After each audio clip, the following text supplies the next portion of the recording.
The ongoing economic turmoil in the U.S., fueled by the escalation of tariffs and trade wars, is affecting not only large corporations but small businesses as well, creating ripple effects that impact everything from the price of candy to the affordability of daily life. The story of Economy Candy, a small but beloved candy store in New York's Lower East Side, reveals the grim reality that even the most seemingly harmless of industries is caught in the crossfire of the tariff wars. Owner Mitchell Cohen's store, once known for offering affordable sweet treats from around the world, now faces the harsh truth that tariffs are increasing costs on nearly every item in its inventory. While many Americans focus on the larger economic shifts, car prices rising and retirement accounts plummeting, the truth is that everyday items like candy are also being pushed further out of reach for many consumers.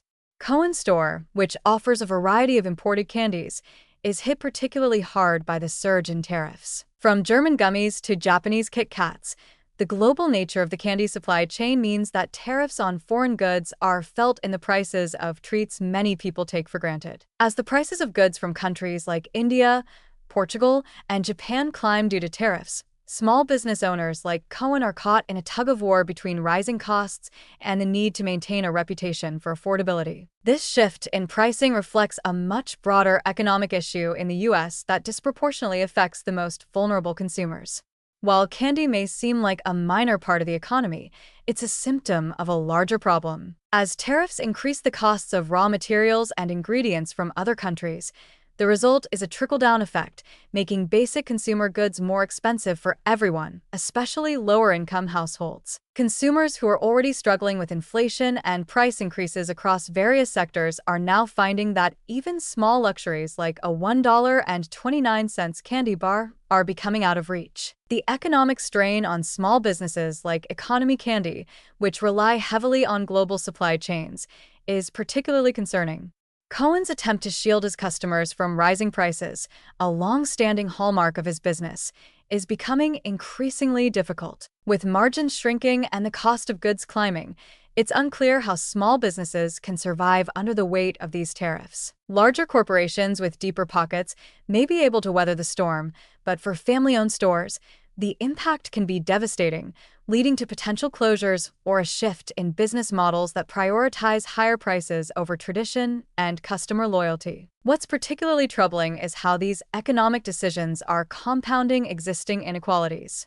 The rise in tariffs will likely lead to a reduction in choices for consumers, as many small businesses are forced to stop offering imported goods or raise their prices to unsustainable levels. While the idea of bringing manufacturing back to the U.S. may sound appealing to some, it ignores the reality that many of the raw materials necessary for production simply don't exist domestically. The notion that tariffs will liberate the U.S. economy fails to account for the nuanced reality that it's a country built on global supply chains and international trade relationships. Without a clear plan for how to replace these international sources, tariffs are creating a situation where the cost of living is rising for everyone, but especially for those who rely on affordable goods. For those like Cohen, the looming uncertainty is especially painful. The impact of tariffs is already being felt in his store, with a French supplier raising prices due to the immediate effects of new taxes on imported goods. This is a small but significant warning of what's to come as tariffs continue to increase. The result is a widening gap between what businesses can afford to sell and what consumers can afford to buy. For small businesses like Economy Candy, which have already faced challenges from global events like the September 11th attacks and the pandemic, this new wave of tariffs could prove to be too much to overcome. The situation presents a stark warning for the broader U.S. economy.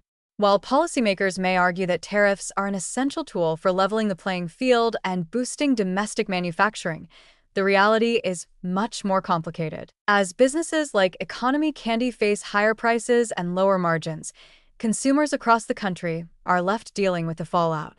The rising cost of goods, coupled with stagnating wages and inflation, means that even the most basic of comforts are becoming less attainable for many Americans. For families already struggling to make ends meet, these new costs add yet another layer of financial strain. In the long run, the consequences of these economic policies could be even more dire.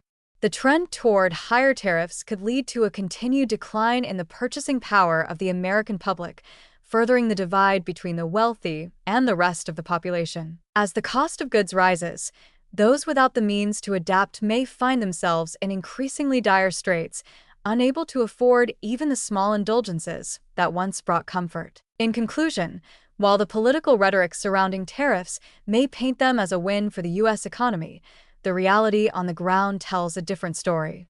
Small businesses, like Economy Candy, are facing the harsh consequences of these policies, with rising costs threatening their viability and forcing them to pass the burden onto consumers. The impact of these tariffs is not limited to large corporations or high-ticket items. It extends to the everyday goods that people rely on, making life harder for families across the country. As the situation develops, it's clear that the road ahead will be a difficult one for many Americans, as the cost of living continues to rise while wages remain stagnant.